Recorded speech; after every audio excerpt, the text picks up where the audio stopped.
Fala galera, meu nome é Lion Lopes e está começando mais um Startup Life, o seu podcast sobre negócios, tecnologia e inovação. E hoje estamos aqui, eu estou de volta, né? Porque a dona Cristiane Serra nunca deixou de estar aqui, né, Cris? É verdade, eu só não participei de um episódio porque fui boicotado. Que o Lucas te boicotou, né? Tentou te dar um golpe.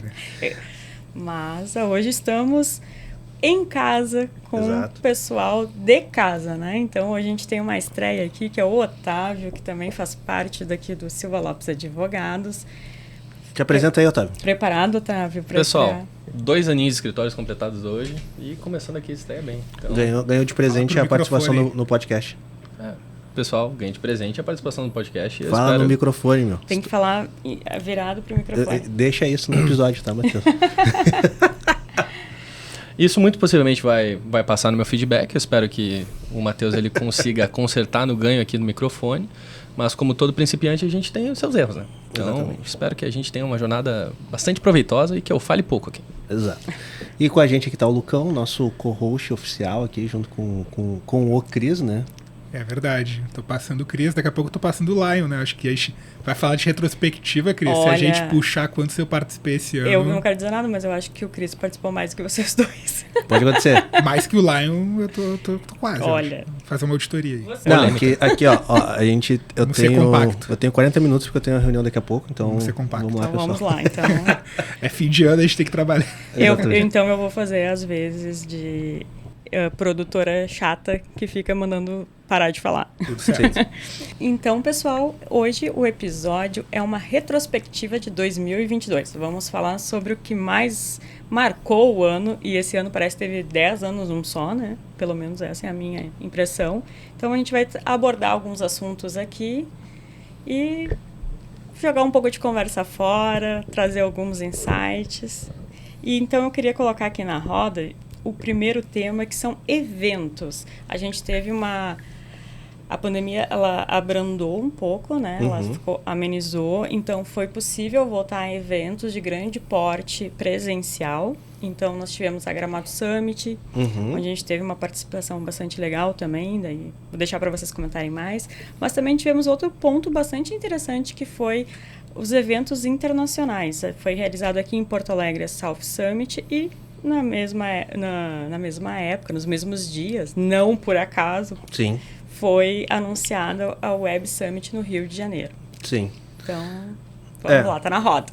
Eu tava com saudade de participar de eventos. Acho que depois de 2 anos trancado dentro de casa, foi bom participar de eventos. Também.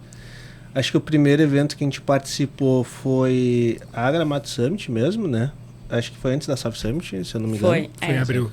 É que aí teve tu confundiu porque teve uma troca de datas, porque a South era Summit pra ia ser acontecer antes, em março. E daí tava com alto de casos, pandemia, né? Daí eles resolveram passar para maio, mas o ano que vem retorna para março.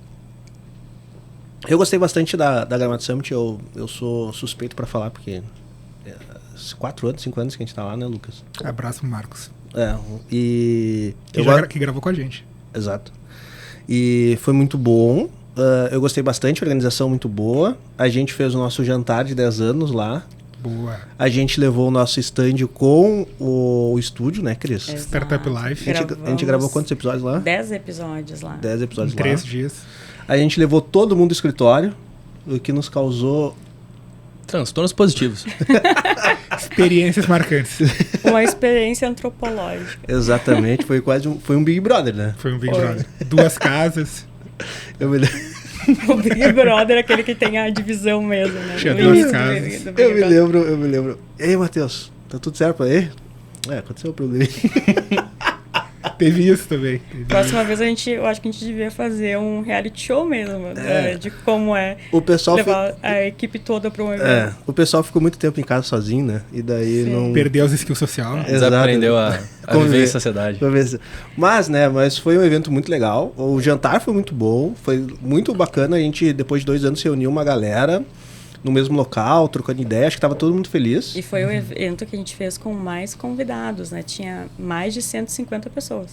Isso foi muito legal pro jantar, né? Pro jantar, isso. E o que eu gostei bastante, particularmente, foi que a estrutura da Gramado Summit é sempre muito ampla, né? o Marcos vai escutar isso daqui, deixar parabéns pro Marcos, mas é muito ampla, então a gente circulou bem, mesmo tendo lá 6.000 pessoas. Não foi um ambiente que a gente se sentiu meio preso, meio... Porque voltando à pandemia, a gente tava aquela receio, né? E aí, usa máscara, não usa máscara? Verdade. Conversa com a galera, não conversa? Vai ter caso de Covid, não vai? Até então, pelo menos, né? Acho que a gente não teve nenhum caso da Gramado Summit, né? Nenhum. Não, na South Summit a gente teve. Exato. Na Gramado, não. E daí acho que os pontos positivos dos eventos foi a Gramado Summit. Gostei pra caramba. Sim. E eu acho que o ponto... Agora eu vou ser direto, tá? O ponto negativo pra mim foi a South Summit. Acho que foi um evento que a gente patrocinou, e daí a gente tá falando aqui... A gente patrocinou tanto a South Summit como a Gramado Summit, então a gente tá numa posição meio imparcial, por assim dizer. Sim. Mas eu acho que é uma comparação meio injusta, assim. A South Summit teve um evento que teve muito mais holofote, assim... Mas muito apertado, não... Tanto que eles tiveram que fechar os portões, né? Exato. Ficou ali no primeiro dia, boa parte da manhã, com os portões fechados. Inclusive, jurados das competições não pôde entrar. Exato.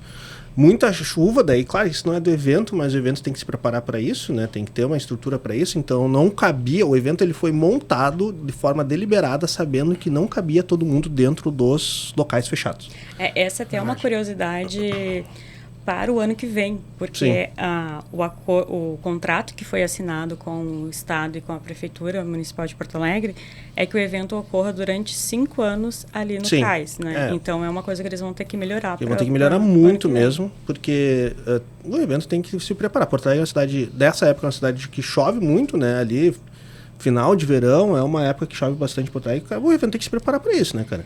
E daí tu tem que ter um evento onde tu tem que contar que metade... E eu vou te falar, não é nem que 80% fica dentro do local fechado. Não. Metade fica no local fechado e metade fica nos locais abertos ali. Então tu tem um evento assim, sem ter um plano B, eu acho que foi algo muito ruim, assim. Eu não gostei por causa disso.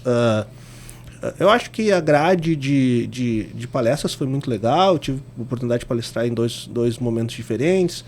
Foi muito bom para botar Porto Alegre dentro do roteiro de inovação, que também é muito legal.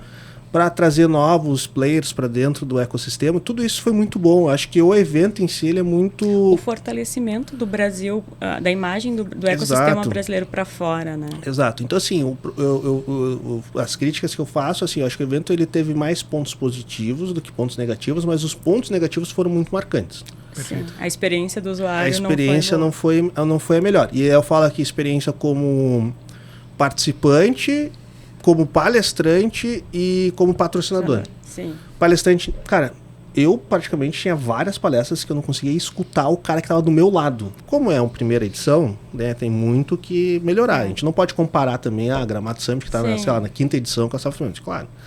Mas eu acho que tem muito a melhorar mesmo, assim, muito melhorar mesmo. E algo que me deixou preocupado para essa próxima edição é ser no mesmo local. Por mais que seja bonito, mas eu acho que não é um local de eventos, entendeu? Não tem infraestrutura. Banheiro... Pô, cara, ter banheiro móvel para um evento de, sei lá, teve dia lá que teve 7, 8 mil pessoas. Não tem como suportar. Tinha como sair para comer também, né? E isso aí a gente importante. tem duas questões aí, né, em relação ao espaço. Uma, que é todo esse projeto que a atual gestão da Prefeitura de Porto Alegre tem, que é de revitalização do centro. Então, para quem não é de Porto Alegre ou não conhece Porto Alegre, o evento aconteceu no Cais do Porto, na região central de Porto Alegre, uma área que estava abandonada por muito tempo e está se tentando retomar. É um ponto turístico, é uma área histórica, só que são galpões de um porto onde eles não têm ligação entre eles. Então, para poder circular de um para o outro, tinha que ir para o lado de fora. E aí começou a gerar o caos. Outra situação, e daí eu posso falar um pouco ou muito de propriedade por ter já trabalhado 5 anos e meio na Secretaria de Turismo de Porto Alegre.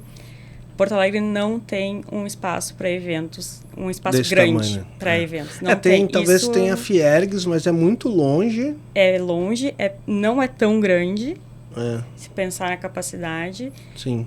E está sempre com a agenda lotada, que é o maior que tem. Então, assim, eu entrei na Secretaria de Turismo em 2011. Sim. Nós estamos em 2022 e o problema continua o mesmo. Sabe o que eu acho, assim, que seria legal? Eu acho que grande parte da impressão que eu tive da South Summit mudaria se tivesse mais galpão, né? Mais um, pelo menos. Sim. E na área de exposição, que é onde a gente estava ali, não tivesse... Porque, para quem não foi, né? É uma área apertada, assim, deve ter, sei lá, uns Era pequeno. 20 metros de comprimento, assim. Era pequeno. Só que tava com 3 fileiras de Sim. stands, né? A fileira do meio não tinha que existir. Sim. Porque não tinha área de circulação. Aquilo ali foi inacreditável como conseguiu o PPCI para liberar o evento. Porque naquele momento, naquela estrutura onde estava todo mundo abarrotado de gente, meu, se desse alguma merda, ia ser uma merda gigantesca. Sei lá, Sim. ia ser uma correria, a gente passando por cima de todo mundo. Mas foi legal, sim. Acho que tem bastante corrigir, acho que foi legal. Daí, fora de eventos, que a gente fez bastante eventos nossos, né? Nossa. Teve o jantar na South Summit também. Santa Tivemos- Catarina. A gente fez um jantar em Santa Catarina com um painel sobre Venture Capital e Junto Fintechs, com a junto com a Catarina Capital. Foi bem legal também. Marcou também a inauguração da nossa unidade em Florianópolis. Em Florianópolis, exatamente. Teve nosso treinamento de Stock Stock Options. Options em São Paulo também. Então foi um Fizemos ano, bastante coisa. foi um ano legal, assim, de eventos. Né? E em relação e ainda a... inauguramos também a sala no Caldeira, né? Sim, inauguramos também a sede no verdade. Caldeira, onde também patrocinamos alguns dos eventos que o Caldeira faz A gente mensalmente. patrocinou lá o Meetup, também bem legal. Meetup de CVC. Retomando a Gramado Summit, eu queria falar só mais uma coisinha, porque é relacionado a este podcast mesmo. Foi muito legal a gente ter levado um estúdio para lá. Foi um pouco caótico gravar, até porque é a primeira vez que estávamos gravando fora, ainda mais num evento. Mas foi muito legal ver ter essa interação com o público. Sim. Porque geralmente a gente grava aqui, fechadinho, né, num Sim. ambiente controlado. Então lá a gente pôde interagir, ver o público. Então foi muito bacana. E para quem foi na feira e gostou, preparem-se. Porque o do ano que vem o estúdio vai estar mais legal. Isso é verdade. A gente teve pessoas incríveis que passaram lá. A gente teve o Alfredo Soares, a Kim do TikTok, o próprio Marcos lá da Gramado Summit. Foi muito bacana, cara. A Verônica da Faxina Boa. A Verônica da Faxina Boa. Então ano que vem vai ser mais porrada ainda, né? Vai. Eu tenho pena da crise de 2023. Expectativas foram criadas. Expectativas foram criadas, cara. Otávio, conta a tua experiência, que o Otávio é um dos bebês aqui do escritório, né? Ele tirou a barba agora. Ele tem 2 anos de escritório, mas ele é um cara novo, por mais que ele tenha essa cara... Ele é um dos... os que entraram na quarentena? Ele é os Quarentiners. Os quarentiners. Quarentinas. Primeira geração de quarentiners eu estava participando ali.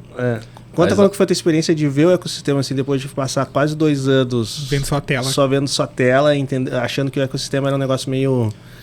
O ecossistema, assim. O ecossistema ele tem uma frase que é bastante difundida para 2022, que é o ano de tirar o atraso, né? Que a gente ficou enclausurado, a gente teve algumas experiências, por exemplo, 2021 com uma case que foi totalmente online, e daí a gente passa para um momento de integração, como a gente falou ali também, a gente está aprendendo a conviver de novo. Acho que já no final do ano a gente já meio que sabe voltar à convivência. Eu tive o privilégio, né, de participar de início ao fim ali, tanto da Gramado. De início ao fim, eu digo, do primeiro minuto ao último minuto, e da South Summit, eu endosso as questões e as críticas tecidas pelo Lion.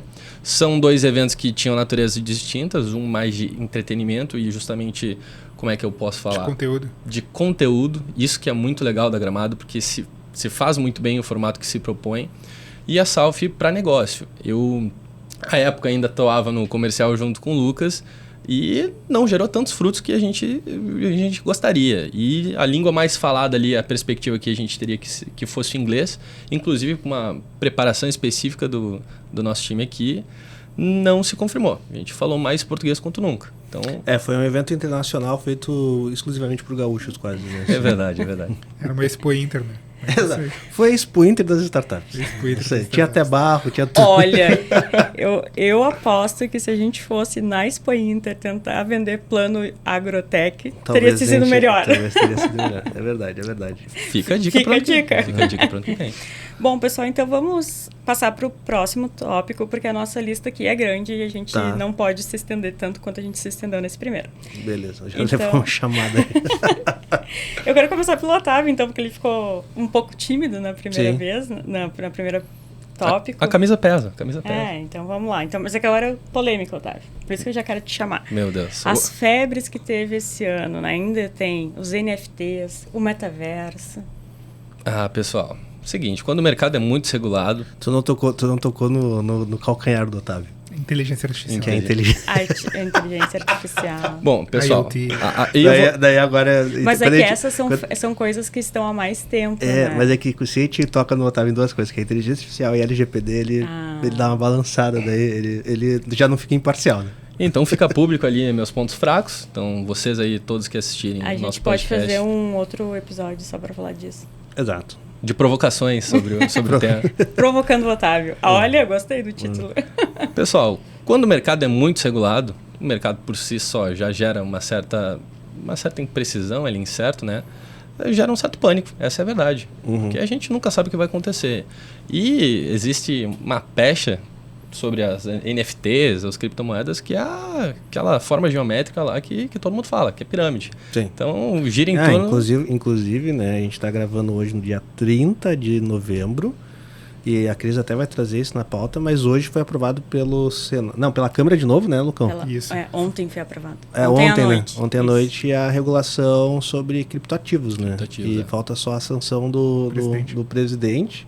Então, talvez quando a gente publique esse podcast já tenha uma sanção e daí com uma previsão de regulação. Mas isso a gente fala um pouquinho mais para frente. Né?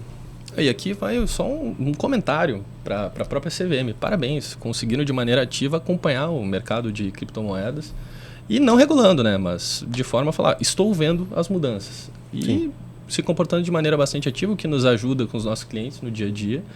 Mas vamos evitar falar de inteligência artificial, um ponto nevrálgico assim no meu íntimo, mas vai ser regulado também, pessoal. Calma. Mas um negócio sobre esses assuntos que eu acho bacana, assim, acho que todo novo... A gente tem dois momentos, assim, né? A gente tem um momento onde quem é do ecossistema ou quem é da área tem conhecimentos mais fundamentados sobre o assunto e consegue dar um peso real sobre determinado assunto. E depois tem um momento que são os late adopters, né, que são os caras que começam a entender sobre esse assunto depois que os mais especializados já entenderam, estudaram, tiraram suas conclusões,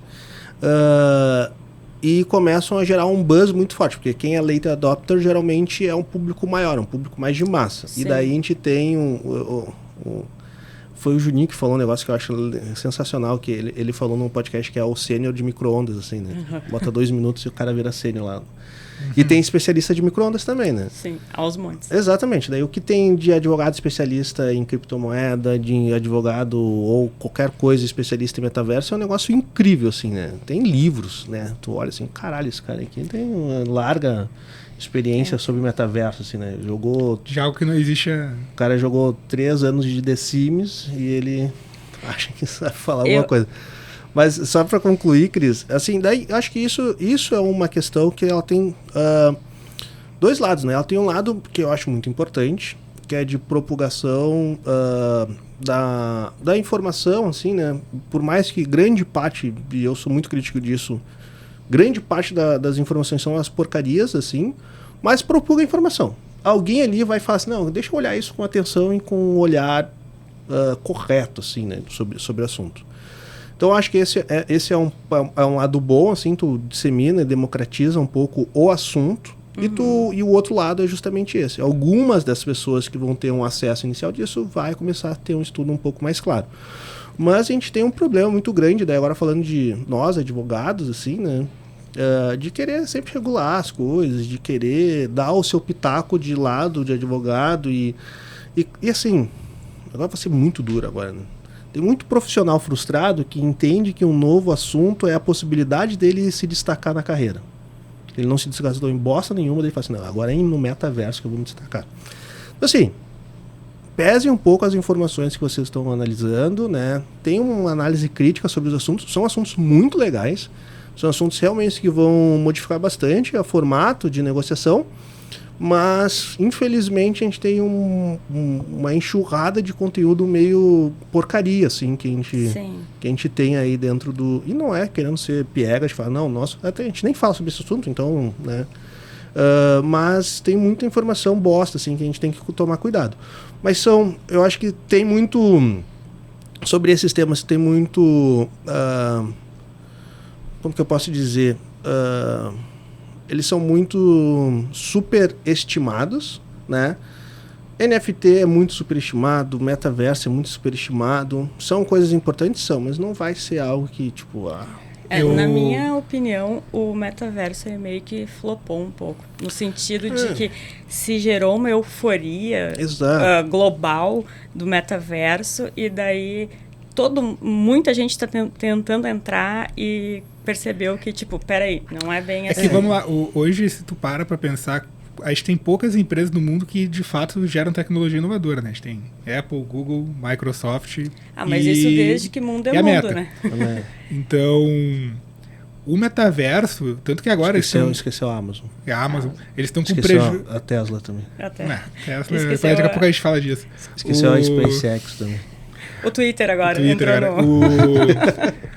O próprio... Esqueceu o Silva Lopes de o Startup Live.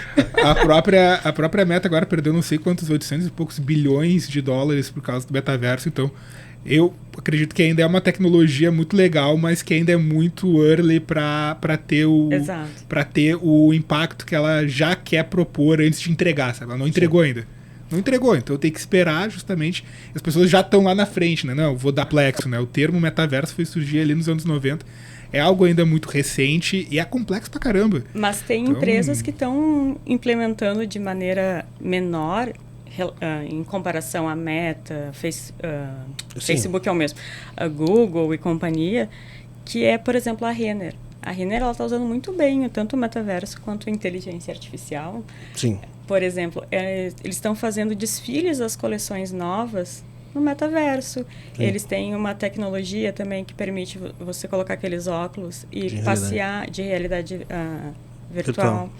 Você passear pelo local onde está sendo feito o desfile, inclusive as roupas. Tem na área de mercado imobiliário também é muito bem utilizado isso. Então, são soluções menores, mas que estão sendo bem sucedidas. Quando a gente pensa a Meta vai criar o seu metaverso, a Meta vai criar o metaverso daí isso é onde que fica um pouco mais frustrado, porque é uma coisa realmente muito maior, né? Sim.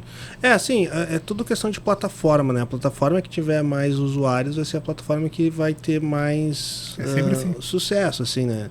Então, assim, o metaverso nada mais é do que uma plataforma, né, cara? Quando tu entra no antigo CSzinho dos guri, é uma forma de metaverso, é um jogo, mas o que é o conceito de metaverso? É um ambiente virtual onde pessoas interagem, se comunicam, né? Em tempo real? Em tempo real, exatamente. É isso, cara. Então, assim, talvez o metaverso mais estruturado que tenha hoje... O The Sims. Não, cara, pior que talvez seja o próprio Fortnite, assim, onde Fortnite. Começa como um jogo, mas já teve show, já teve um monte de campanha, tem campanha publicitária dentro do Fortnite. Verdade. Então, assim, é algo que já existe bastante, né? Eu me lembro, quando eu falo em metaverso, eu lembro do Second Life. Second Life. Sim. Eu me lembro que na época todo mundo falava assim, puto, o Second Life vai revolucionar o mundo. E eu falava assim, cara, isso daqui é uma bosta, tá ligado? Não tem como. Eu confesso que eu nunca tive paciência pra esses jogos. Assim, eu gostava. Porque assim, cara, o que pulveriza é aquilo que é de fácil acesso. Perfeito. Então por isso que o WhatsApp pulveriza tanto, plataformas, Instagram pulverizam tanto, porque é de fácil acesso. Se hoje o metaverso, ele não é de fácil acesso porque basicamente tu tem que ficar parado em algum lugar com um óculos gigantesco, uma conexão violenta e, cara, isso não vai pulverizar. Então, assim, não é de fácil acesso. Então vai demorar muitos anos ainda para isso ser fácil acesso.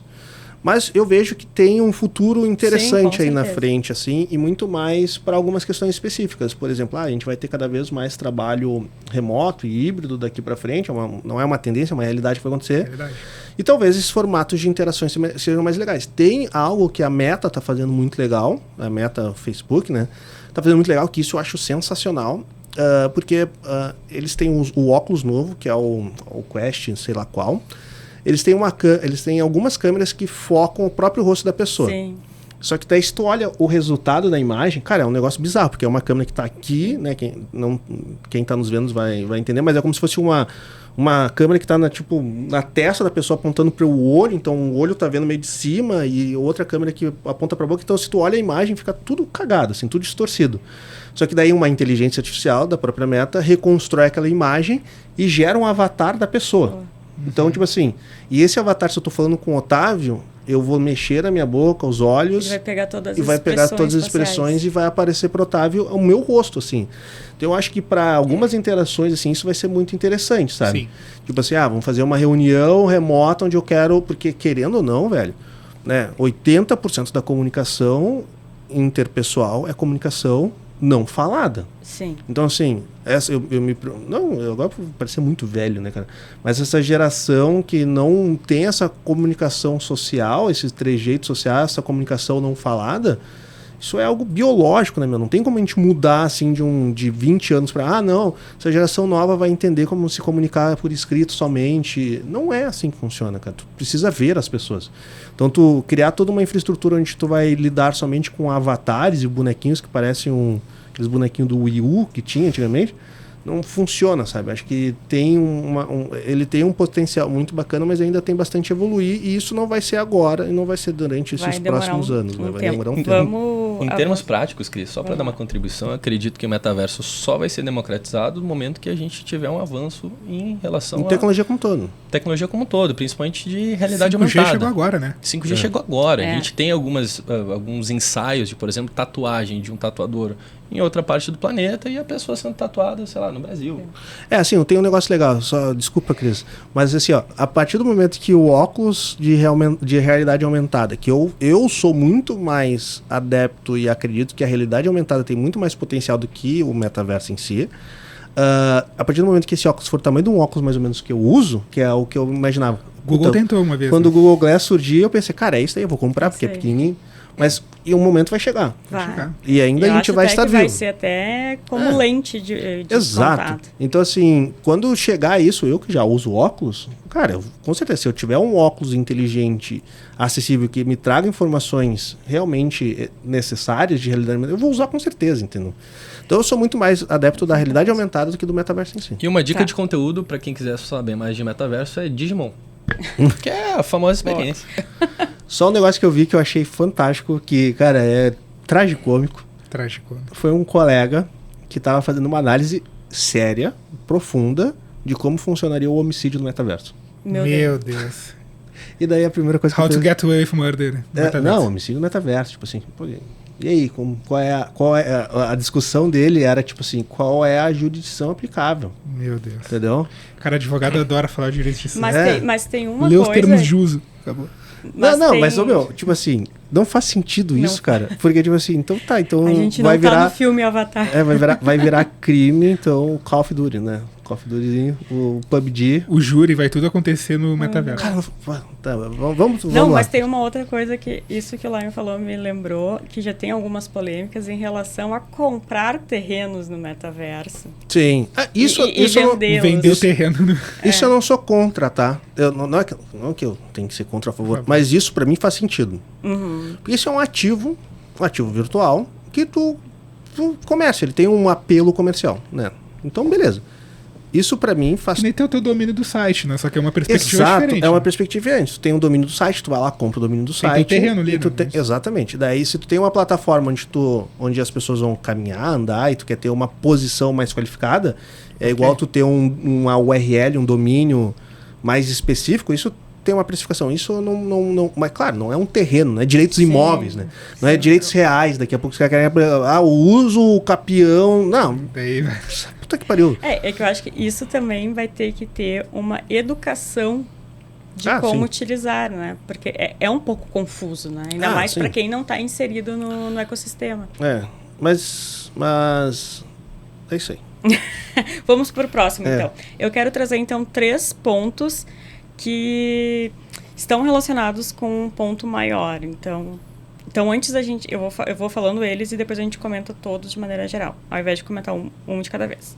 No final do ano passado, a gente teve o IPO do Nubank, mas como foi em dezembro, repercutiu muito ao longo desse ano. Muita gente ficou frustrada, até decepcionada com o desempenho do Nubank na bolsa. A gente teve uma coisa que também se prorrogou durante o ano todo, se estendeu, que foi a compra, não compra, demite, recontrata do Twitter, né? Então, agora ele realmente está comprado pelo Elon Musk. Então, teve um evento mundial aí que, infelizmente, está acontecendo ainda enquanto a gente está gravando esse episódio. E, infelizmente, eu também acho que ele não vai terminar até dia 16 de dezembro de 2022, que impactou de diversas formas, e uma delas foi o impacto no ecossistema, que é a guerra na Ucrânia. Isso aí gerou falta de insumos, fez que o mercado se retraísse, e esses fatores aliados a outros, então o IPO do Nubank, a venda do Twitter e a guerra na Ucrânia, junto com outros fatores, decorreu as demissões em massa nas empresas de tecnologia, das grandes empresas, né? Então, a gente viu aí o Facebook /Meta fazer a maior demissão em massa de uma empresa de tecnologia. A gente viu o próprio Twitter demitindo quase 50% da sua força de trabalho, e outras empresas também. Então, foi um assunto que estava bastante em voga aqui no Brasil também. A gente teve várias empresas com essas demissões. Queria que vocês comentassem um pouco, então, sobre isso. Boa. Cara, a questão do Nubank, vamos ponto a ponto. A questão do Nubank, para mim, é natural quando a empresa ela abre capital ter esse primeiro momento de euforia, e depois, obviamente, ela vai começar a ter que, por séries de regulamentações, prestar contas, né, junto pro mercado, e acaba tendo esse tipo de correção. Então, acho que foi uma euforia muito grande. É uma grande empresa, maior que a gente tem aqui de tecnologia no Brasil, mas acredito que é natural.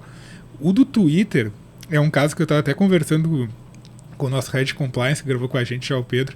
Infelizmente existe, né? Não é uma cultura boa, uma cultura ruim, mas existe cultura corporativa.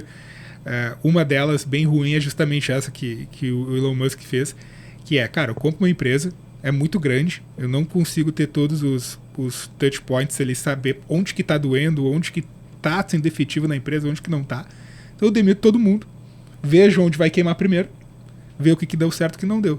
Queimou ali, recontrata aqueles caras de novo, e o resto segue a vida. Eu não sei se foi exatamente essa a estratégia, Lucas, porque ele demitiu numa sexta-feira e na segunda estava recontratando. Não, então não teve tempo hábil para ver isso. Ali foi choque de cultura, né? O Elon Musk tem uma cultura muito diferente dentro das empresas dele, então... E outro ponto bastante importante em relação ao Twitter é que ele fechou o capital novamente, né? Fechou o capital novamente. Acho que deixa eu dar meus 2 centavos aqui. Eu vejo assim, sobre a questão do Nubank, que o Lucas estava comentando, eu concordo. A gente entende que quando a gente tem ações listadas em bolsa, e ainda mais com...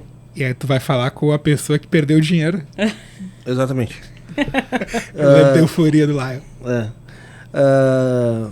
Acho que quando tu tem isso, tu tem muita questão de percepção de mercado, assim, como um todo, e não só a percepção de nicho, né? Perfeito. Então, o mercado de valores imobiliários, ele não é um mercado do nicho de tecnologia.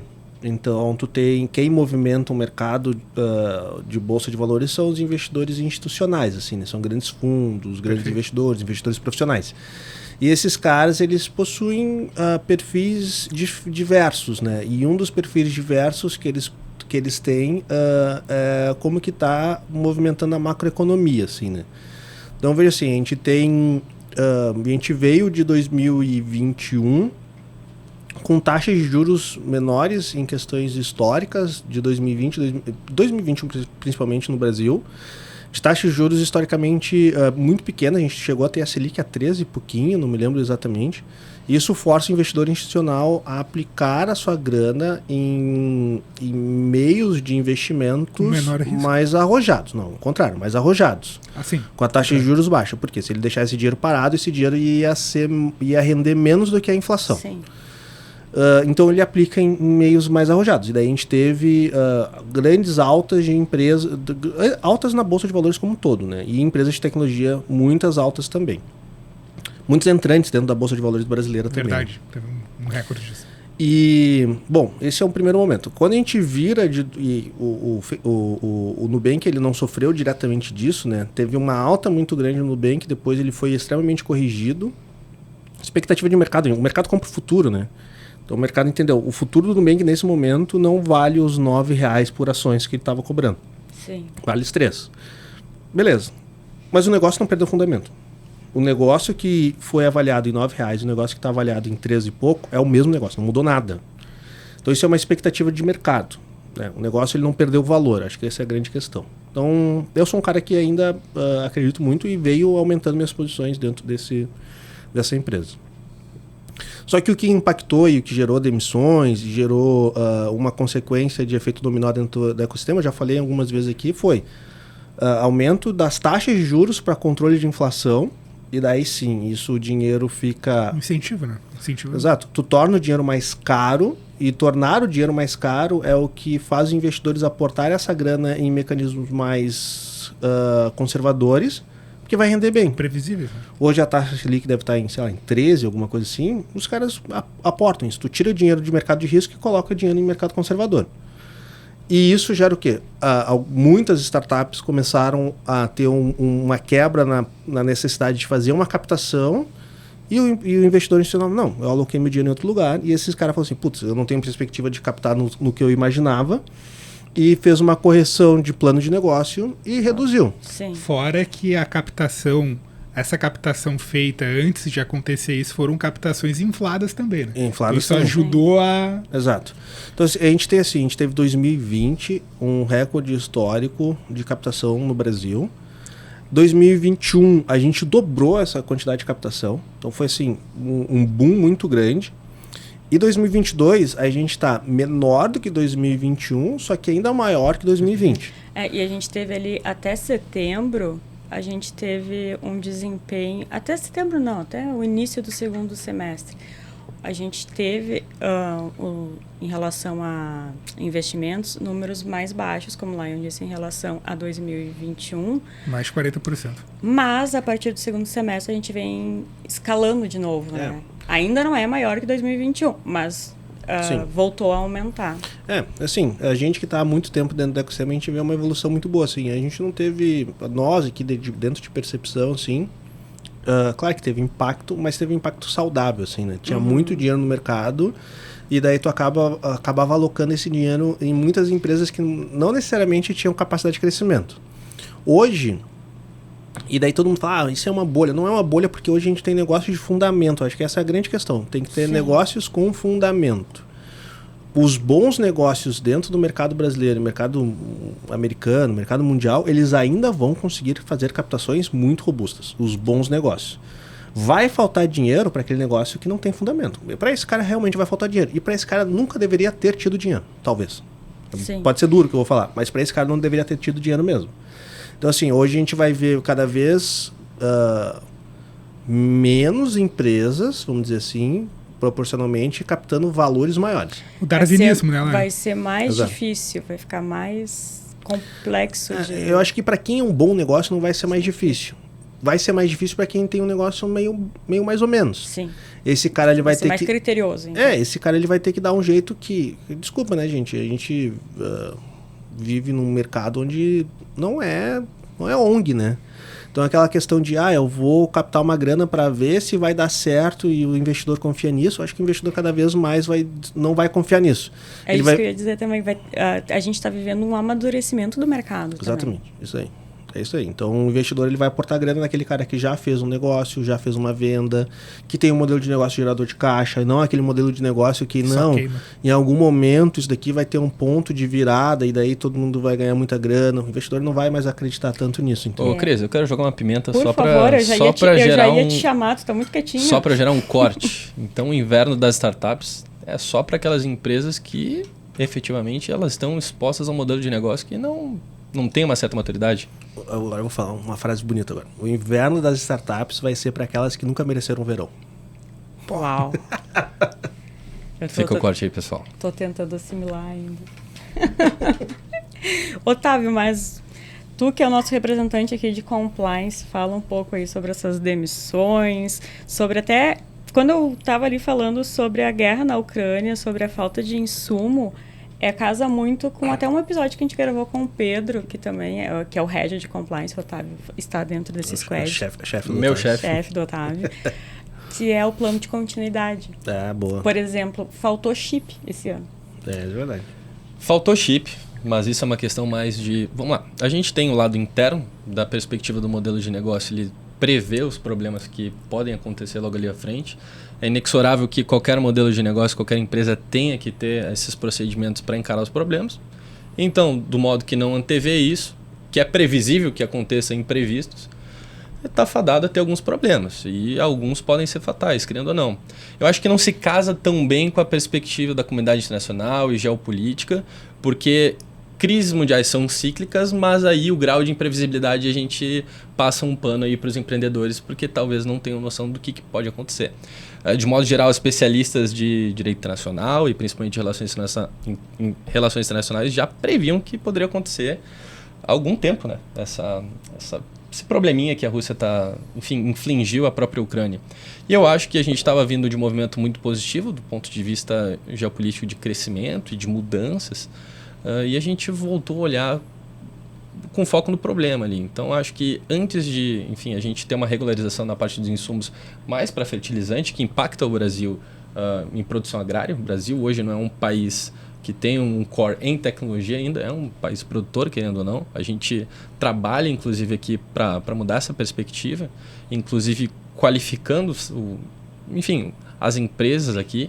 E qualificar, eu digo no sentido de, qualificar o insumo, de fato. Trazer de uma perspectiva que não é de insumo, mas para um produto qualificado e exportar para o mundo. Hoje o Brasil não é um grande exportador de tecnologia, mas de mão de obra qualificada é sim, a gente tem que reter de alguma maneira.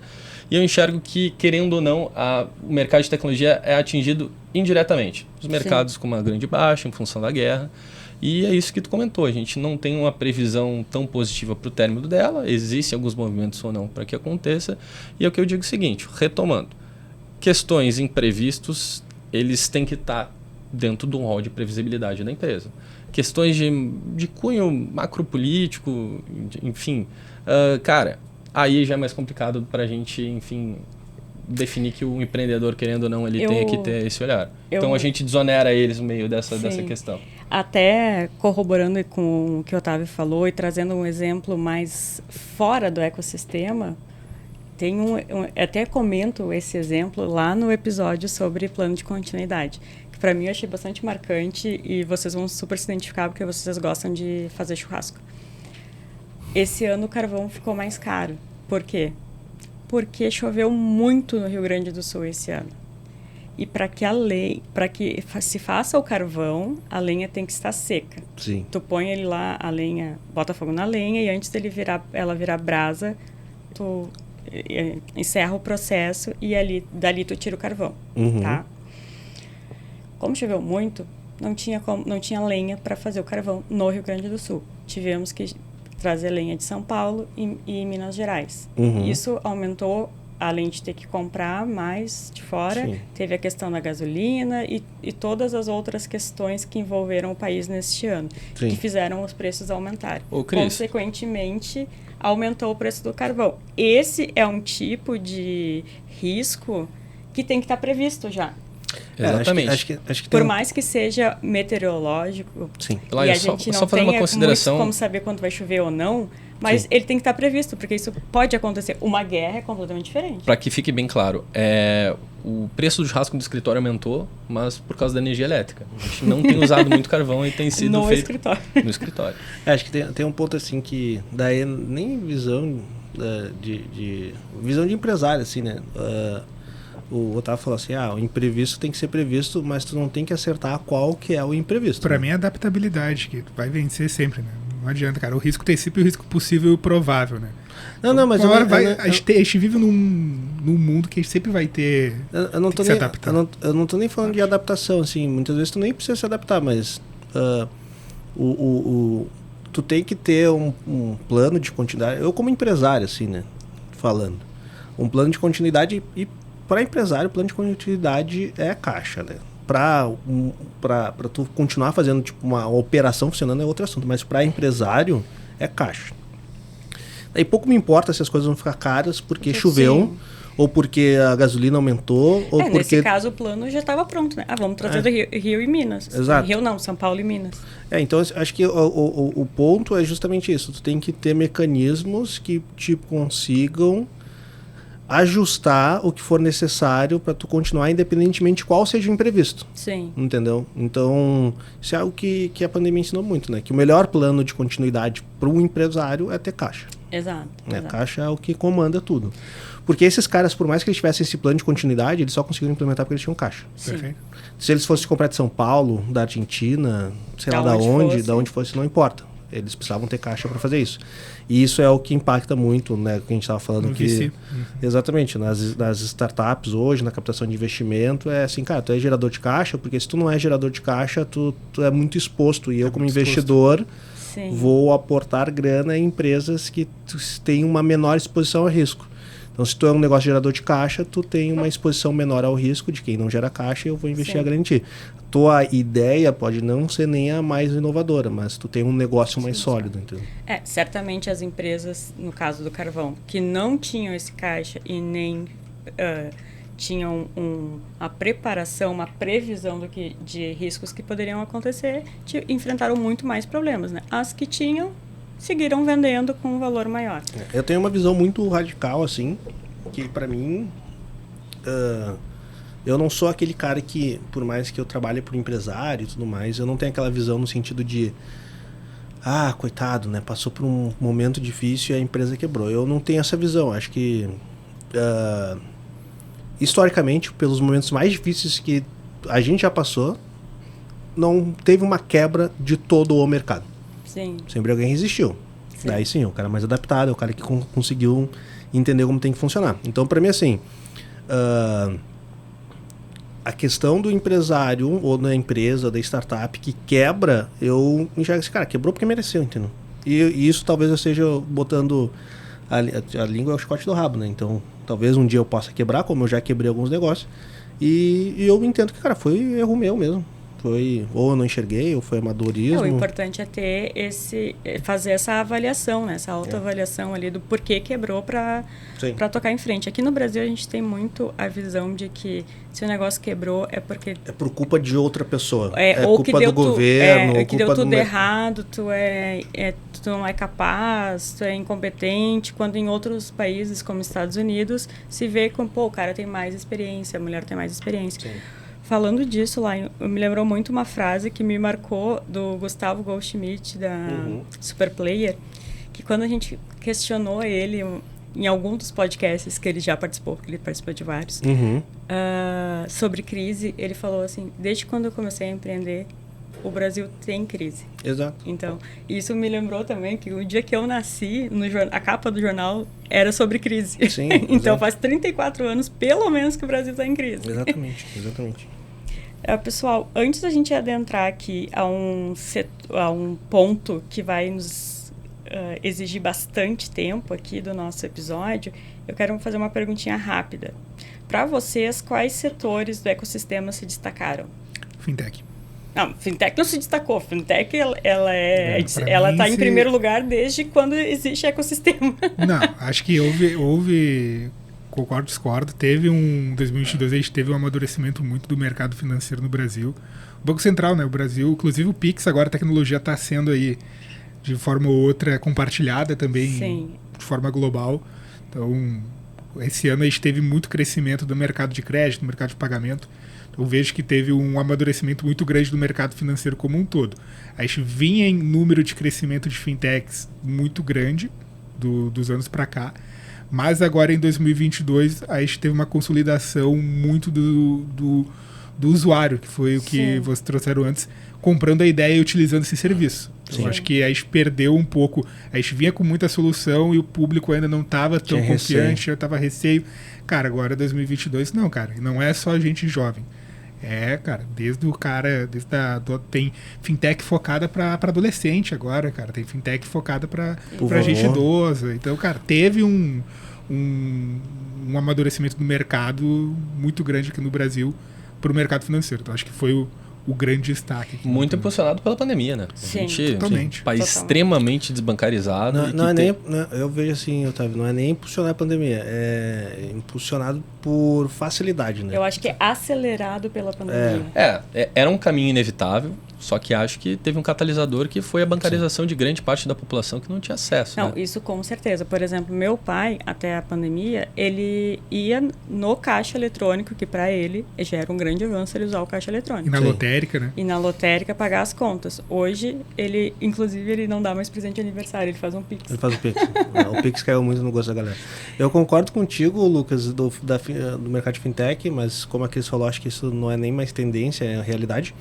Mas eu vou trazer um que não é um mercado em si, mas é algo que cresceu muito em 2022, que eu vejo que cresceu mais do que nos outros anos, pelo menos na minha análise, é o CVC, o Corporate Venture Capital. Eu vejo que em 2022 eu vi muito mais as grandes companhias preocupadas em criar políticas de corporate venture capital, de criar políticas de inovação aberta. Antigamente a gente falava inovação aberta, a gente pensava aqui, a gente pensava no Itaú com o Cubo, a gente pensava no Bradesco com o Novabra, a gente pensava em grandes big players assim, que tinham um braço realmente forte de inovação aberta. Hoje tu analisa, tu já tem vários caras de diversos momentos, estágios, tamanhos diferentes, que estão criando políticas de inovação aberta, e o Corporate Venture Capital virou quase que, talvez vai ser em 2023, mas um must do, né? Tipo assim, se tu é uma companhia acima de um determinado nível, tu tem que ter um braço de CVC como se fosse algo essencial. Perfeito. Eu tenho visto cada vez mais em empresas de setores que a gente nunca imaginou que não são diretamente ligadas com a economia digital ou com o ecossistema de automobilismo, cara. Não vou nem nisso, não é nem ligado a, tipo assim, cara, a Renner, indústria de varejo de roupa, tem um braço de CVC. A gente pega a Randon, indústria de automobilismo, de carroceria, de caminhão, tem um braço de CVC. Pega lá a Grendene, que é de fazer sapato, né, como que é a indústria? Calçadista. Tá com braço de CVC. Então são indústrias que tu imagina assim, cara, são indústrias que não são ligadas à tecnologia baseada no software, no digital, tem tecnologia embarcada na linha de produção, mas não não são empresas que desenvolvem tecnologia. Sim, é muito parecido com o mercado agro, né? Exatamente. Então assim, eu vejo que 2022 foi o ano talvez do CVC e que 2023 ainda vai ter essa continuidade, sabe? Eu estou me dando aqui o meu pitaco e já fazendo um pequeno spoiler do episódio de tendências, eu acho que se destacou e vai se destacar ainda mais o mercado agro mesmo, porque é um mercado que tem muito capital, tem tecnologia, a tecnologia sempre esteve ligada ao agro, só que não essa tecnologia que nós estamos falando de startups, né? Estamos, tinha John Deere. Tecnologia do maquinário, e tanto que um trator é uma fortuna, né? Tinha pouca tecnologia na parte de gestão, exato. Tinha muita tecnologia na linha de produção, né? Exato. Por outro lado, é um mercado difícil das startups entrarem, e quem quer saber melhor o porquê, tem no episódio sobre agrotechs, porque é um mercado mais desconfiado, assim.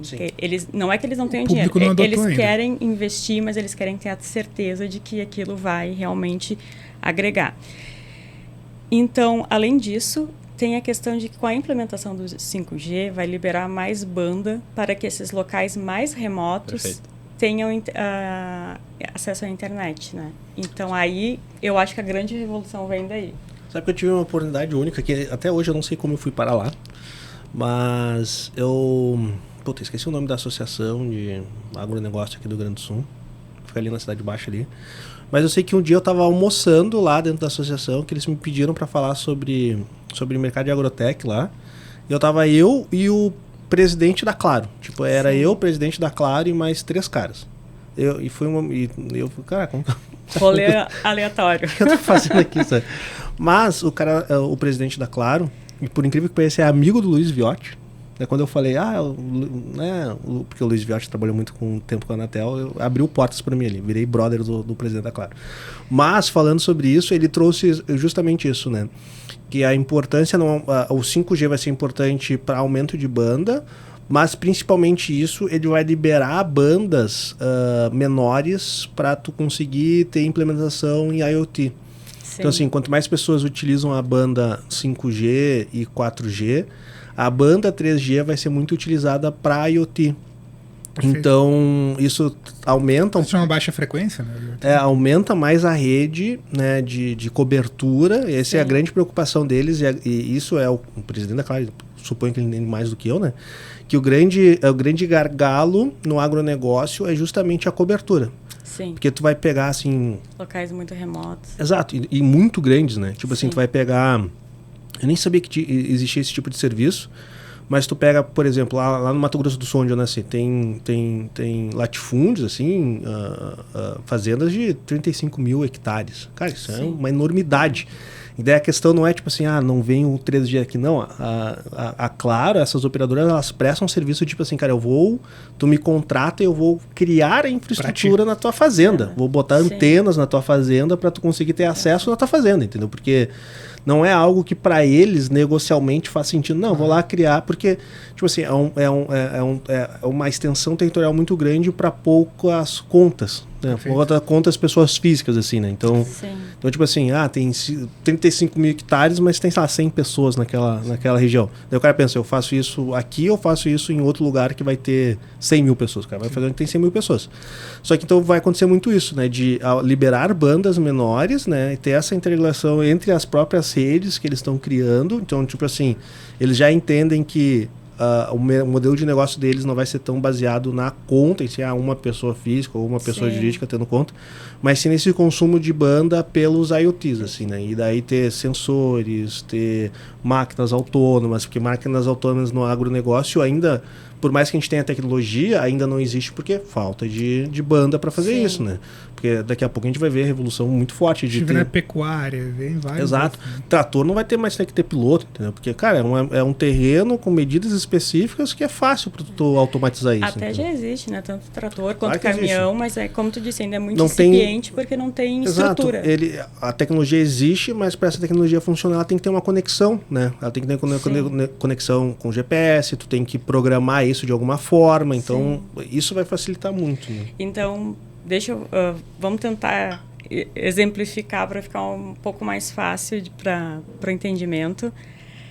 5G melhora a qualidade, mas a abrangência é menor. Isso. Tanto que vai ter que ter mais antenas. Exato. Essas menores que a gente está falando, elas comportam menos capacidade, mas tem mais abrangência. Tá, então agora a Cris, tia véia, aqui vai dar um outro exemplo. Sinal de rádio. Sim. O AM a qualidade é bem pior, mas se propaga mais. Isso. E o FM é bem melhor, mas propaga menos. Isso. Por isso que ainda existe muita empresa que ainda se resiste em desligar o AM. Até já não sei se já não foi obrigatório todo mundo desligar o AM. Eu não sei, não faço ideia. Mas essa é a lógica. Esse é o conceito. Perfeito. Gustavo, eu sempre chamo o Otávio de Gustavo, até no podcast. Pessoal, como eu não tenho presença confirmada no episódio de tendências, eu vou soltar duas e vou sair correndo, não vou explicar muito. Não, mas diz os teus destaques também. Pessoal, destaque, a gente não vai colocar café com leite fintech, né? Principalmente as fintechs de crédito e CVC, como o Laia falou. Mas tem um crescimento muito grande nas empresas de energia. Isso daí a gente tem trabalhado muito aqui internamente. Sim. E 2023 tem um nome que começa com Insur e termina com Tech. O mercado de seguros promete bastante. Muito de arresto com o mercado financeiro. A gente teve muito desenvolvimento. Fez do seguro 2023, é verdade. Fez do seguros. Então, já vamos anotar aqui. Você que tem uma fintech de seguros, conte conosco. Sim. E você que pensa em ter, abra logo. Abra logo. Bom, pessoal, então após esses destaques, vamos então para, digamos, a segunda parte aqui, que é quase um segundo episódio. Sim. Que é a questão do mercado financeiro. A gente teve bastante movimentação Então, a gente teve aí o Banco Central anunciando e começando a testar o Real Digital. Uhum. A gente teve o Banco Central também prorrogando os prazos de pedidos de autorização para as instituições de pagamento. Uhum. E prorrogou, assim, a gente pode dizer, chutou o balde, né? Uhum. Que foi, algumas vão ter até 2029. Uhum. A gente teve ontem, como o Lion comentou, ontem, dia da gravação, né? Dia 29 então, 29 de novembro, a gente teve a aprovação do projeto de lei que regulamenta as criptomoedas na Câmara de Deputados. Então, ela está esperando a sanção. Provavelmente, quando você ouvir esse episódio, ele já vai ter acontecido. Sim. Também temos o... É TIC, né? TIC. O TIC, que teve um novo... O TIC. Teve um estabelecimento de teto. Então, quero então propor para vocês a gente falar sobre tudo isso e mais um pouco o que aconteceu no ecossistema focado no setor financeiro. E só um spoilerzinho, o Pix a gente vai ter um momento separado. Acho que tem critérios de regulação que sempre vão acontecer, fora a prorrogação dos pedidos de autorização ali do sistema de pagamentos brasileiros, né? Que, cara, acho que o Banco Central ele teve que tomar a decisão, cara, tá tendo muita autorização, não tô dando conta, vou precisar prorrogar isso e vamos ver quais são os efeitos dentro do mercado sobre isso. Então, aí a gente teve uma gestão de crise também, né, Lion? Voltando ao compliance, porque os servidores do Banco Central fizeram greve. Exato. Então teve esse contratempo. Exato. Então, assim, vamos ver o que vai acontecer daí para frente. Eu acho que tem alguns pontos legais, assim, que realmente são bem interessantes. A implementação do Real Digital. Eu comentei isso num vídeo, que para mim o que é mais interessante não é necessariamente o Real Digital em si, mas sim tu ter uma blockchain patrocinada por um ente público forte como o Banco Central. Perfeito. E isso pode trazer muitas possibilidades de aí sim, né? Todo mundo fala de blockchain, não sei o que, papapá. E como é um metaverso hoje, né? Teve um boom de pessoas falando sobre blockchain e essas pessoas começaram a falar sobre metaverso agora, né? Passou. Sim. Só que para mim agora sim é um momento... Quem endossava, né? Hã? Quem endossava muitas vezes, né? A pessoa tinha muito esse receio também de utilizar tecnologia, mas ainda ter um desconhecimento de não ter um grande player. Não, acho que... sem dúvida, mas o que eu estou tentando trazer é assim que... agora, tu tendo um ente desse, o regulador muito forte, ele consegue trazer a possibilidade de outras áreas adotarem também um sistema interligado de blockchain ou adotarem a própria blockchain do Real Digital e destravar algumas questões que eram muito faladas sobre blockchain, como smart contracts, né? Isso sim acho que é muito interessante e tem um potencial. Até então eu olhava o blockchain e falava assim, legal, mas agora não, agora eu realmente estou interessado de começar a ver que na prática ele pode trazer bastante resultado, assim, sabe? Acho que isso sim tem um potencial muito grande de colocar principalmente questões relacionadas a smart contracts dentro do páreo, e vai surgindo o que eu defendo há muitos anos.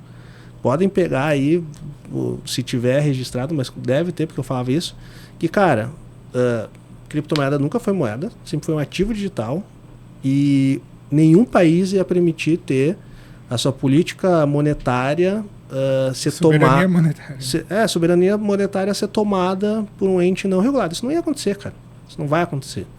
Então, assim, o Brasil está seguindo a tendência que a China já fez, né? Então... a Índia também. Agora vai ter regulação sobre os ativos digitais. Então, assim, como moeda, né, currency, de trocas de valores, assim, cara, eu vou botar aqui para talvez eu seja jogada, mas nunca vai vingar Bitcoin ou qualquer outra criptomoeda descentralizada como moeda de troca mesmo.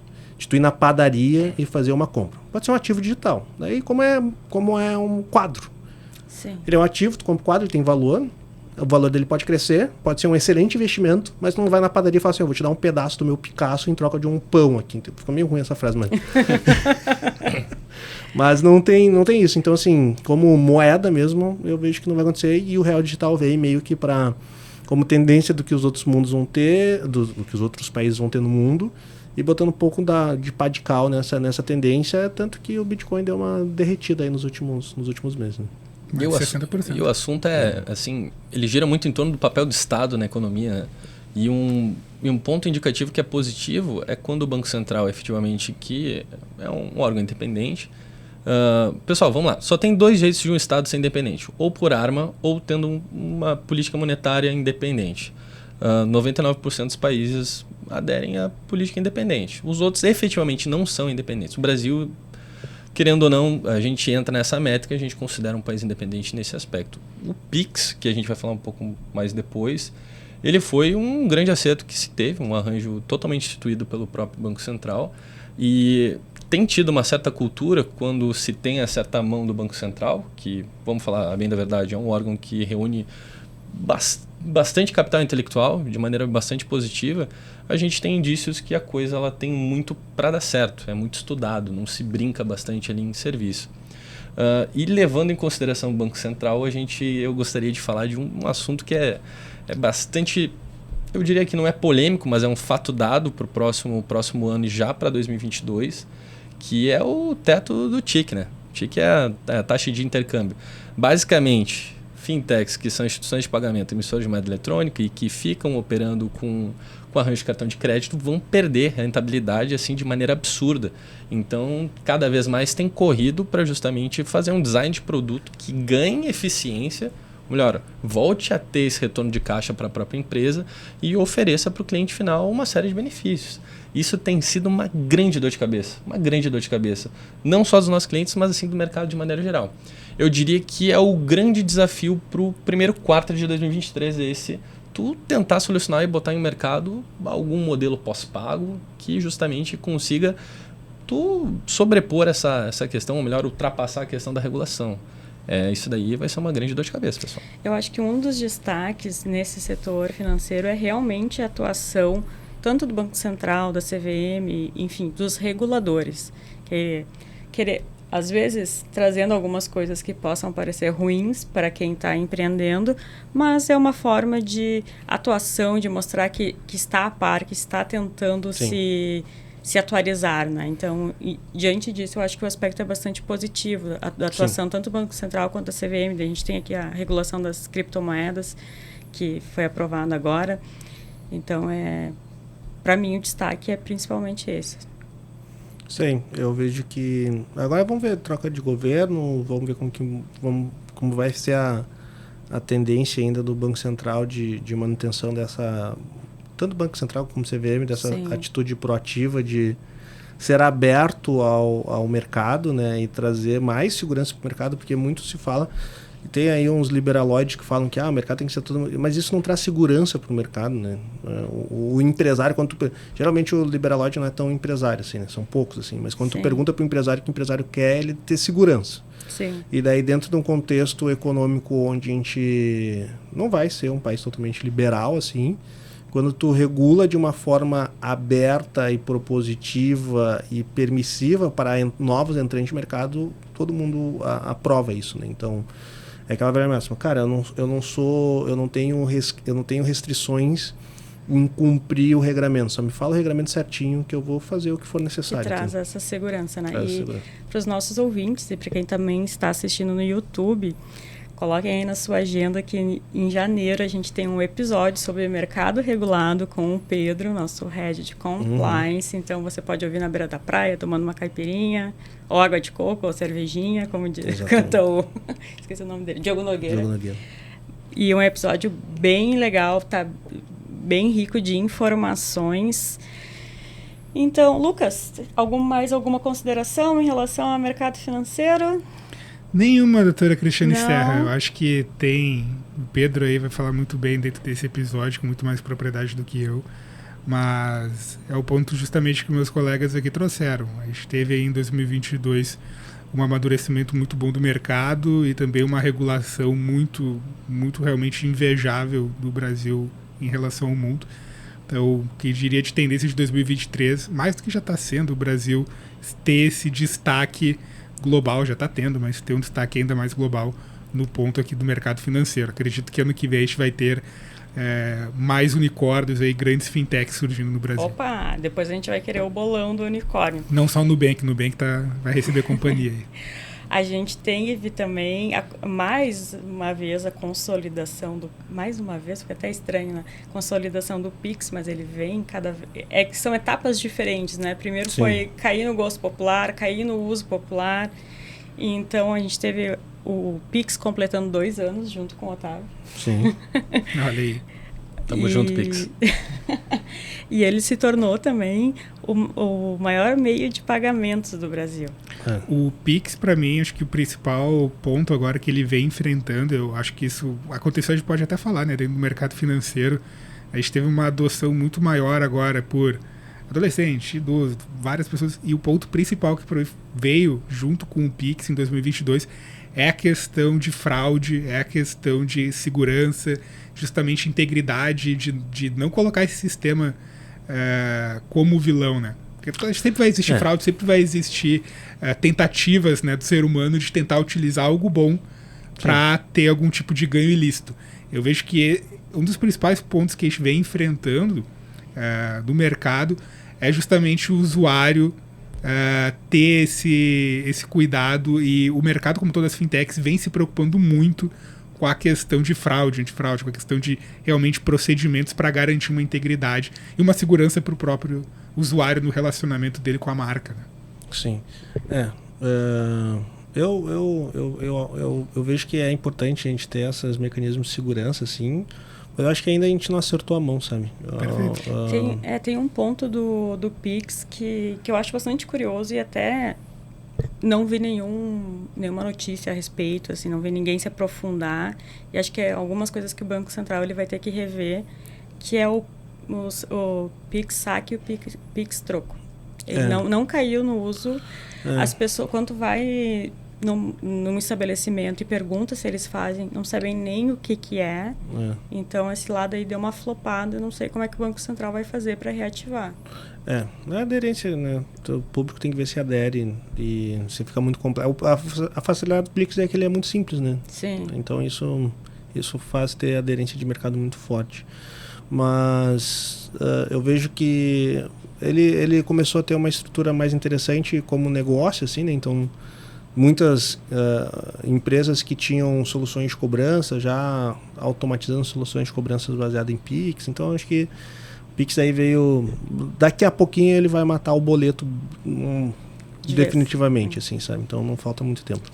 Eu tenho só mais um ponto antes da gente encaminhar para o final, que é o teletrabalho. A gente teve a regulamentação do teletrabalho e a gente também teve um movimento de empresas, não que aderiram, elas já tinham aderido forçadamente por causa da pandemia, mas que optaram por estabelecer esse modelo em suas empresas. Vamos lá, vou falar um negócio forte. Tá? Rapidamente, que o próximo é importante também. Vou falar um negócio forte, mas é a minha opinião. O teletrabalho, tá? Eu gosto de teletrabalho, apesar de eu não fazer muito teletrabalho, eu sou um cara que gosto muito presencial, mas eu tendo dados aí de concepção de ser totalmente presencial, ser online, ser híbrido, eu percebo isso trocando ideia até com vários empresários que têm 150, 300, 500 colaboradores, eles trocam essa ideia. Pô, Lucas, como trazer, né, muitas vezes o colaborador para dentro, para também ele ter uma cultura de dono, ter uma cultura de realmente do negócio. É um desafio maior. É um desafio maior porque acaba... muito empreendedor que está nos ouvindo, ele já ouviu isso de outros empreendedores. Tem um dev que o cara tem 3, 4 empregos, mas todos ele fala que ele é tempo integral, porque ele acaba também não tendo um relacionamento... ele acaba vira mais um paycheck, né? Então, acho que tem que ser dosado, tem que ser tomado cuidado com o teletrabalho. Gosto muito, mas vejo que alguns mercados isso funciona melhor que outros. E, na minha opinião, eu vejo que o teletrabalho ele funciona muito bem para o profissional, que o Lion agora casa com o que o Lion falou antes, que ele falou muito do cara que é o sênior de micro-ondas, né? Eu vejo que o teletrabalho ele é muito bom para o cara que já é sênior, para o cara que já é gestor, ou o cara que já sabe o que tem que fazer. Mas pro cara que é então júnior não é um ainda... sênior de micro-ondas. Exatamente, aí que eu quero chegar. O cara que é júnior ainda, o teletrabalho, full teletrabalho, isso eu não vejo como sendo positivo. que ele não aprendeu ainda a cultura da empresa, os processos da empresa, ele ainda não conhece os colegas dele. A gente fala muito de soft skill, né? É importante tu saber trabalhar em equipe, conhecer teus colegas, ter essa integração fora, às vezes, do trabalho, ir no happy hour, ter ali momentos, né, de integração. E se o cara é só full home office, já desde o início, júnior, home office para sempre, cara, isso pode, às vezes, prejudicar a própria carreira do cara, sabe? Ele vai ficar tendo turnover, trocando de emprego, ele não vai conseguir muitas vezes achar muitas vezes um local para ele também se desenvolver, né? Vai ser sempre um paycheck. Então eu vejo que o teletrabalho é muito bom, mas eu, Lucas, tendo a ter receio do teletrabalho, full teletrabalho, por cara que ainda é júnior. Eu acho não sei se vocês concordam. que um dos desafios maiores das empresas é ampliar a dificuldade da retenção de clientes, que já é um problema. De talentos. De talentos, perdão. E de clientes também. De clientes também. Mas de talentos. Mas é de talentos que eu queria falar. Perfeito, exatamente. O que eu vejo assim, eu concordo bastante com o que o Lucas disse. Grande parte do aprendizado é por observação, né? E ainda a gente não tem plataformas de teletrabalho ainda suficientes para tu ter essa interação de você estar ensinando sem saber que você está ensinando. Acho que isso é uma grande questão, assim. Porque parte do que tem para um júnior é ele ver até posição no sentido de expressão física mesmo, de se portar frente a um cliente. A comunicação não verbal, analisar como aquela pessoa se concentra, trabalha. Acho que isso é muito difícil. Acho que para quem é sênior faz bem mais sentido. Mas eu sou um cara também bem offline, assim, mas o trabalho remoto ele veio para ficar, não tem o que fazer. Eu gosto muito dessa percepção de o trabalho remoto não ser do trabalho físico não ser obrigatório. Acho que essa mobilidade é algo que eu gosto muito também, de hoje eu quero vou passar o verão trabalhando. Acho que isso vale muito a pena. Mas eu acho que essa questão de ter pessoas que nunca tiveram e não querem, esse é o principal ponto, que não querem, que possuem uma enorme restrição em trabalhar socialmente, não vou falar nem fisicamente, socialmente. É isso que me preocupa bastante. Assim, a gente tem uma geração que não está acostumada a se socializar. Isso tem os seus efeitos, porque presta serviço. A gente é um ser social, né? Não tem o que fazer. Então, assim, eu acho que isso me preocupa muito. Eu vejo muitas pessoas que têm restrição mesmo em, cara, eu não quero trabalhar offline, eu quero só trabalhar remoto e tem uma restrição enorme em socializar. Acho que isso tem casos de gente que estava consolidado na empresa que trabalhou no modelo remoto durante a pandemia. Quando a empresa solicitou que retornasse, a pessoa se demitiu. Exato. Assim, eu acho que a gente segue aqui o modelo híbrido, que eu vejo que faz mais sentido. Não é o modelo que eu mais gosto, mas eu vejo que é um modelo mais importante para o negócio, eu sempre falo isso. E eu acho que assim, tem bastante, assim, para nós funciona bem, acho que é interessante, mas essa questão de ter um trabalho totalmente, assim, a gente ficou 2 anos num trabalho totalmente online e funcionou muito bem, né? Mas funcionou muito bem porque talvez a gente sabia que tenha prazo de início, meio e fim, né? Por mais que a gente não sabia quando seria o fim, sim, mas existia essa possibilidade de ter um fim, né? E uma coisa é eu vejo assim, uma coisa é tu ter esses momentos onde tu vai trabalhar totalmente remoto, outra coisa é tu ter uma perspectiva que tu só vai trabalhar remoto pro resto da vida. Acho que isso não é... O resto da vida é meio forte dizer, sim, né? Mas acho que isso para um negócio não é saudável. Tanto que as grandes empresas estão tendo essa tendência de, cara, vamos implementar o trabalho híbrido, porque esse skill social é importante. Acho que a gente perdeu muito essa questão de skill social. Tem áreas que tu realmente pode... o programador, ele precisa trabalhar presencial? Não precisa. Eu vejo que o programador ele poderia ser totalmente remoto mesmo. Mas se tu é um líder, se tu almeja ser um líder de área, tu tem que ter um skill de social. E skill social tu só ganha se socializando com os seus pares. Gestão de o teu skill né? social no boteco não vai te trazer, né, a tua experiência no boteco com teus amigos não vai te trazer esse skill social para tu liderar um time. Sim. Só vai conseguir liderar um time se tu estiver interagindo com esse time.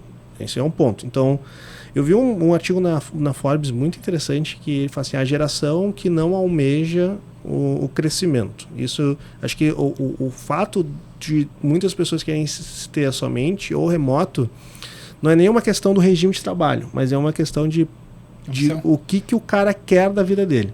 Sim.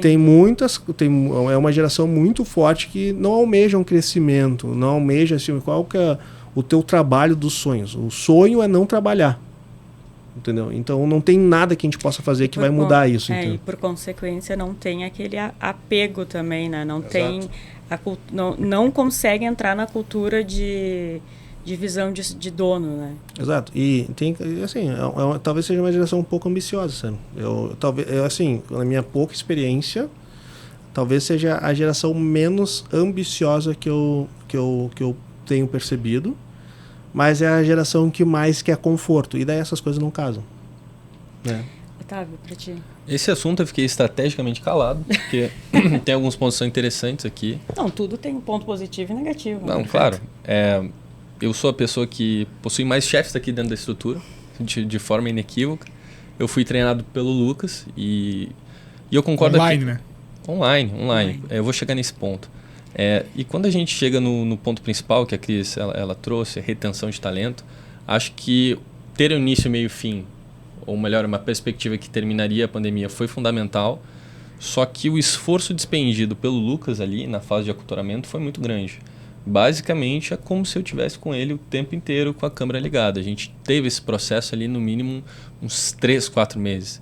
Isso daí criou uma certa relação que depois no presencial ela se confirmou. Eu lembro que eu quebrei o pé e eu ficava deitado na cama trabalhando todo errado. O Otávio ficava me vendo. Tamo junto. Faz parte. E daí eu solto uma frase do nosso querido amigo e cliente Felipe Adamoli que o que traz efetivamente a questão de liderança é o exemplo. Exato. É o exemplo que arrasta. Exato. E agora, então, para a gente finalizar nesse episódio que já está gigantesco, né? A gente deve ter aí mais ou menos Pra mim parece que passou 10 minutos. 1h30 ou mais. Matheus já trocou 40 baterias da câmera. O pessoal da edição vai nos matar. Mas aconteceu muita coisa, né? Como eu falei lá no início, parece que não foi um ano, foram 10.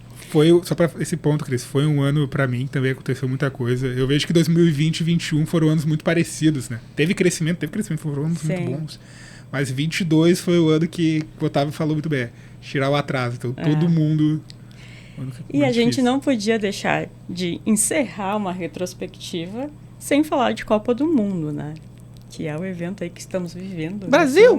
Nesse momento. Será que quando sair o episódio o Brasil já é campeão? Não, porque a Copa termina no dia 20, o episódio vai ao ar antes.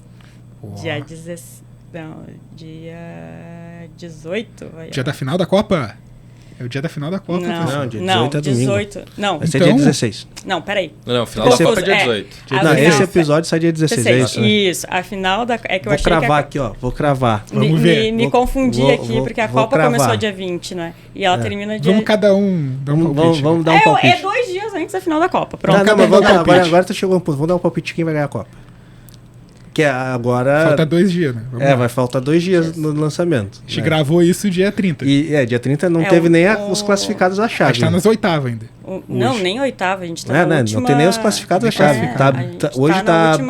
Nesse exato momento está acontecendo Tunísia e França e Austrália e Dinamarca, 0-0 ambos os jogos. Dinamarca. Ó, vou cravar.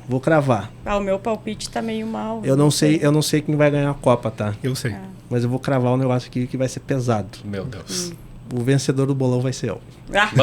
Do bolão aqui do escritório. O bolão do escritório lá vai ser o vencedor. Hoje, nesse momento, estou em 5º lugar, mas estou confiante. Tá, vai. Eu acho que talvez não aconteça, mas a minha torcida é que o Brasil ganhe. Cara, pra mim, quem vai ganhar a Copa, e isso a gente vai estar ouvindo no nosso espaço, depois que a gente vai fazer aqui no escritório de integração, a gente vai ouvir isso, daí o Live vai ter que me pagar alguma coisa, comprar algum charuto pra mim. Quem vai ganhar a Copa vai ser a Espanha. Então, não, a próxima pode ser que ganhe, esse ano não. Vamos ver. Vai lá. Eu vou dar um palpite ousado. Ou a Inglaterra. Não, é ousado, não é um lunático, eu diria. Eu acho que a França vai ser campeã. A França. Mas se o Brasil ganhar e eu estiver errado, vira corte, fico muito feliz, é isso aí, platino o cabelo. Eu achava que era a Argentina, só que as patinadas da Argentina agora na fase de grupos me deixou receosa. Acho que não vai longe mais. Cris, deixando bem claro que há 2 semanas atrás a perspectiva que a gente teria por parte do Lion é que o Canadá seria a grandíssima seleção da Copa do Mundo. Não. Eu falei que ia ser a surpresa da Copa. Surpresa.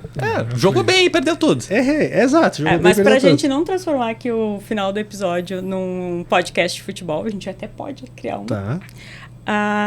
Eu queria usar esse exemplo da Copa para falar de uma coisa muito legal e que as empresas que fazem têm que realmente se preparar bastante, que são eventos sazonais ou datas também comemorativas, usar disso para conseguir atrair mais cliente ou fidelizar. E daí a gente tem aqui exemplos de fintechs que aproveitaram a Copa para criar bolão, por exemplo, o Mercado Pago lançou um CDB que rende mais do que o normal no período da Copa, enquanto o Brasil estiver jogando. Sim. Então, à medida que o Brasil vai avançando, o CDB vai rendendo mais. No momento que o Brasil saiu da Copa, cerrou o CDB. Todo mundo triste.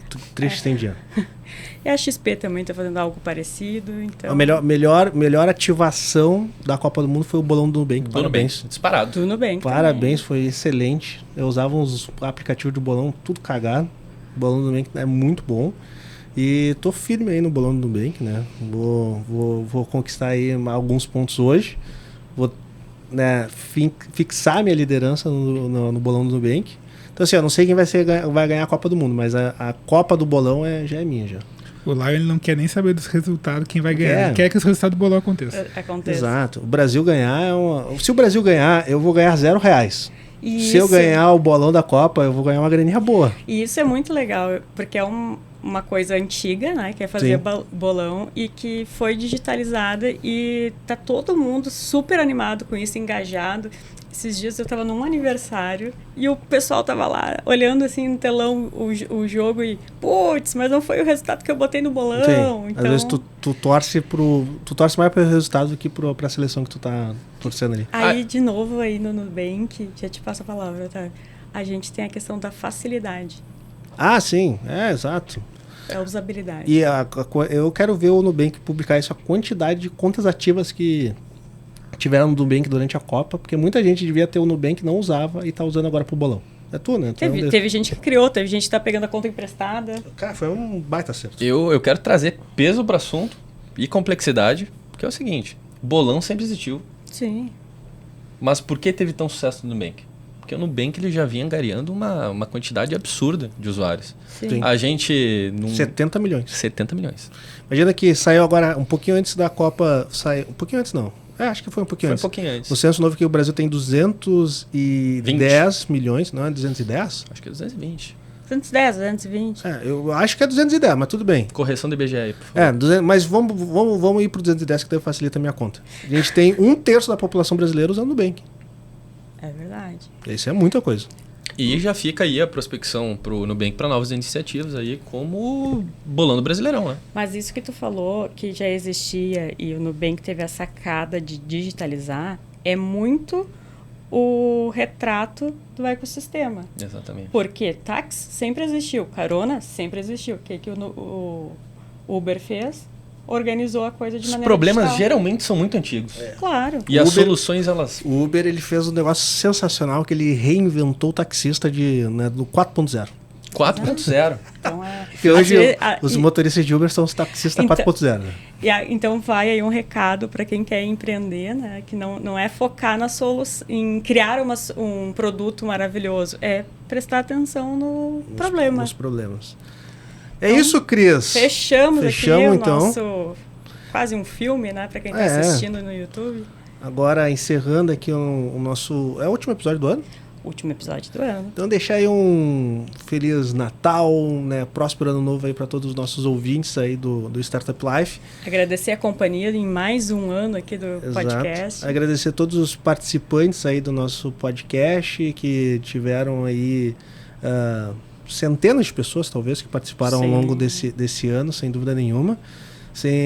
Agradecer a audiência aí, que a gente vem crescendo bastante, mantendo uma audiência bem concisa dentro do Startup Life. Muito obrigado pela audiência ao longo do ano e vamos tirar agora umas férias devidas, né, Cris? Merecidas. E voltamos ali em janeiro já com novos episódios. Na primeira semana a gente já tá de volta. Primeira semana de janeiro estamos de volta e muito obrigado, gente, para se sentirem saudades, né, durante esse tempo. Eu adoro escutar podcast quando eu tô viajando, né? Então, baixem aí vários podcasts, vários episódios que nós temos aí, sem dúvida nenhuma. Tem bastante assunto aí para quem está começando a escutar o Startup Life agora. Faz uma maratona grande aí de escutar os episódios mais antigos, episódios desse ano. Vê se a gente acertou. Escute o episódio de tendências que a gente fez para 2022. Vê se a gente acertou alguma coisa, né? Compara com quem a gente falou nesse episódio. Muito obrigado aí pela audiência de todos vocês e nos vemos e nos ouvimos, né, no próximo ano aí, pessoal. Lucas, Otávio, Cris, muito obrigado pela participação aqui. Deixa o recadinho de finais de vocês aí. Até 2023, então. Até 2023. Lucas, até 2023, Lucas. Até 2023, por mais participação aqui no Startup Life. Nos vemos aí logo mais. Otávio, até 2023. E será que a gente grava o episódio proibido lá na ilha de verão do Silva Lopes? Opa! O Otávio vai ser o host. Eu me boto à disposição e uma palavra 2023, sucesso. Isso aí, muito obrigado. Vamos ver se o nosso produtor vai querer levar o equipamento, né? Muito obrigado ao Matheus, né? Que é o nosso... Matheus, dá um tchau aí pra câmera. Aparece uma vez só. Aparece uma vez, Matheus. Ao longo do ano aqui. Matheus é o nosso cara aqui da técnica que... Nosso produtor. Nosso produtor, organiza tudo aqui, deixa tudo bonitinho pra nós. Produtor, roteirista, editor. Exatamente. Personal trainer. Bração, minhocão, tudo. Maravilha, então. Valeu, pessoal. Um abraço aí. Até o ano que vem. Tchau, tchau.